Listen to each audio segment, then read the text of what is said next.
Baik lagi dengan gue Gian dan welcome to Breakdown. Kalau misalnya lu emang suka dengan konten Breakdown, jangan lupa untuk subscribe channel kita di sini. Dan sekarang gue mau bahas filmnya yang berjudul Sabrina.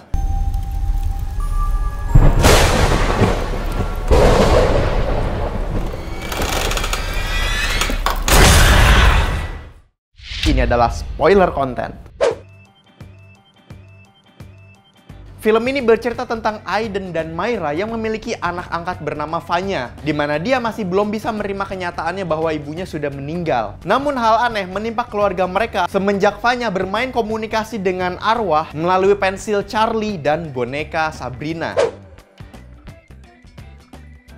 Jadi pas gue nonton film ini tuh, gue merasa ada sesuatu nih yang film ini lakukan. Entah kenapa kayak mau menggeser penonton ke sebuah treatment yang emang tidak horor. Dan ternyata film ini memiliki universe dan subgenre yang gak terduga. Di awal film aja, film ini tuh udah ngasih treatment pergerakan kamera one shot dengan transisi digital visual effect untuk transisi antar adegannya. Dan emang mood yang dirasakan itu tuh kayak galak banget, kayak fierce banget, bukannya serem. Jadi penonton diawali dengan sebuah kebingungan dan sebuah tanda tanya besar di film ini. Karena film ini mengawali ceritanya dengan sebuah climax dari untold story yang dimana itu ternyata menjadi kunci plotnya di film Sabrina nantinya. Itu dilakukan dengan tujuan memberi planting terhadap dua tokoh yang akan menjadi switcher genrenya nih di film Sabrina. Tendensi si filmmakernya tuh udah kelihatan banget dari pas masuknya karakter si Jeremy Thomas, si Pa Reynard, dan istrinya si Bularas. Dengan mood yang dikasih tuh kayak, loh kok action thriller ya? Penonton secara subtle dikasih pembawaan yang lebih kayak MIB, Constantine, ketimbang Insidious dan Conjuring, dimana itu adalah persiapan penonton untuk menyikapi film ini. Dan gue pun sempat berpikir itu pas nonton, kayak gue udah siap-siap menyikapi filmnya si Sabrina itu kayak another James Wan treatment nih. Di sini filmmaker tuh ngasih upaya bahwa ada climax yang menghampiri penonton dengan standarisasi yang berbeda. Basically itu adalah planting foreshadow dari dua karakter yang terlihat nggak ada kolerasinya dengan main story. Tapi ternyata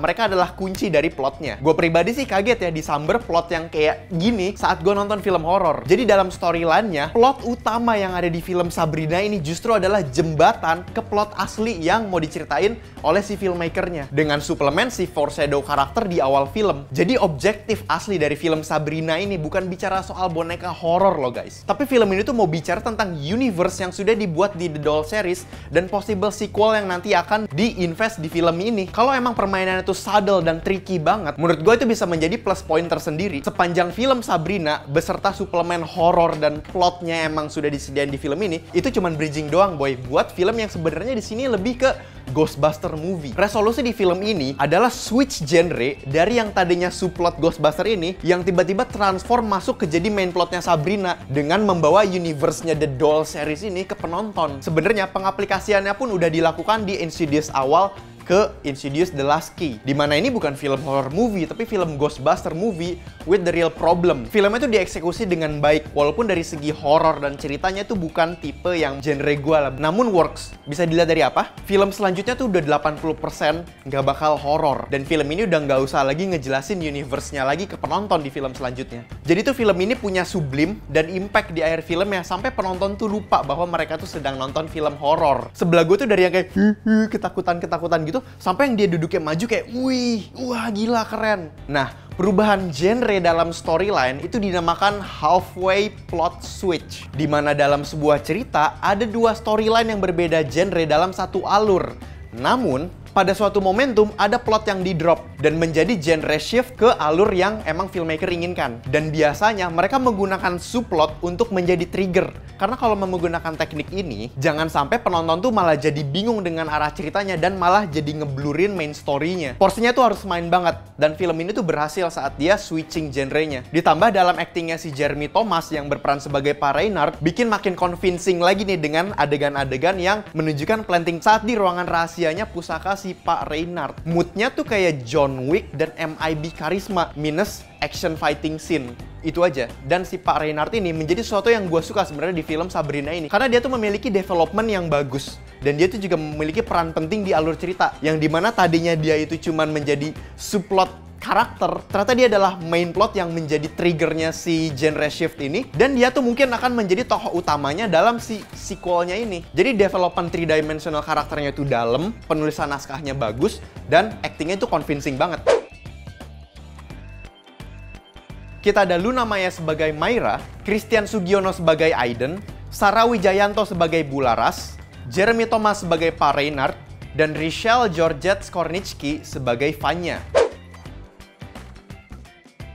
Disutradarai oleh Rocky Soraya, yang merupakan sutradara dan produser di film Sabrina ini. Setelah nonton film ini dan apa yang dia lakukan dengan The Doll series dan universe-nya, menurut gue dia tuh sutradara yang visioner, karena dia juga menjadi produser di project ini. Dan kalau abis lo nonton film ini, daripada melihat kiblatnya film garapannya James Wan, idealisme si Rocky Soraya ini justru menurut gue lebih ke kiblatnya film-film kayak Konstantin dan Van Helsing. Dan menurut gue dari awal tuh sebenarnya dia mau bikin film yang kayak gitu. Cuman diinvest dulu nih pasarnya dengan doll series yang emang garapannya tuh beneran horor, yang bener-bener enak gitu buat ngambil pasarnya. Jadi dapat dulu stylenya, penonton juga sih dulu style si Soraya, dikasih iming-iming si doll series, and then masuk dari idealismenya. Itu menurut gue sebuah strategi yang bagus, makanya dia juga pengen jadi produser di filmnya The Doll series alias si Sabrina ini.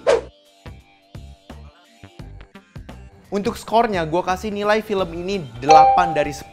Walaupun film ini bukan film yang bikin gue deg-degan secara experience dan bukan bikin gue kagum secara storyline yang menurut gue keren, tapi dengan mereka pull out plot yang kayak gini, terus ada genre shift yang emang subtle banget, membuat gue melihat film ini tuh development tuh dalam banget dan ngeliatnya tuh ke depan banget. Buat gue film Sabrina itu justru bukan film horror, dia tuh film action thriller horror. Dan di sini dari bridging dan plotting foreshadowing yang udah mereka lakukan, di sequelnya pun kita bakal ngeliat genre-genre yang seperti Konstantin, Blade, dan Van Helsing, ketimbang film-film yang emang James Wan look alike. Mungkin si iblis bagiahnya itu nanti punya 5 saudara lagi atau punya beberapa saudara lagi yang emang lebih kuat. Baik lagi ke planting, tapi who knows. Dan yang pasti penontonnya, pasarnya itu tuh jadi menanti si adventure-nya si Pa Reynard dan Bularas ini. Karena ending dari film Sabrina ini open ending ke genre yang sudah di shift. Jadi payung horornya tuh tetap ada, tapi kayak badass dan coolness demon hunter-nya juga bakal soon to be nih untuk disodorkan ke penonton di installment film selanjutnya si The Doll series. Tapi itu spekulasi dari gue pribadi doang ya. Walaupun kekurangan di film ini menurut gue justru di pengembangan teror dan horornya. Dimana saat mereka mendeliver horornya itu masih kurang reasoning buat ke plotnya. Jadi kayak si boneka Sabrina ini yang emang pindah-pindah tempat tuh motivasinya gak ada role-nya buat ke cerita, selain cuman ke buat ngagetin penontonnya aja. Tapi itu semua reasonnya udah kelihatan sih saat dia emang mereka mau genre shift dari yang emang horror talk ke sesuatu yang lebih grungy, lebih fierce. Oke, cukup sekian untuk review gue kali ini. Kalau misalnya lu punya kritik tentang review gue, silahkan share pendapat kalian di kolom komentar bawah. Kalau lu punya pendapat sendiri tentang Sabrina atau punya rating sendiri film Sabrina, silahkan share pendapat kalian di kolom komentar bawah. Jangan lupa like, komen, dan subscribe ke channel Kincir Cinema Club. Kalau misalnya lu punya passion atau keinginan untuk share film, review film, lu boleh mampir juga ke website kincir.com, karena di situ kita juga ada artikel review film dan lu boleh mengutarakan pendapat kalian di kolom komen. Dan jangan lupa share video ini ke temen-temen lo yang emang horror junkies. Ayo kita breakdown film selanjutnya bersama gua Gian. Dadah.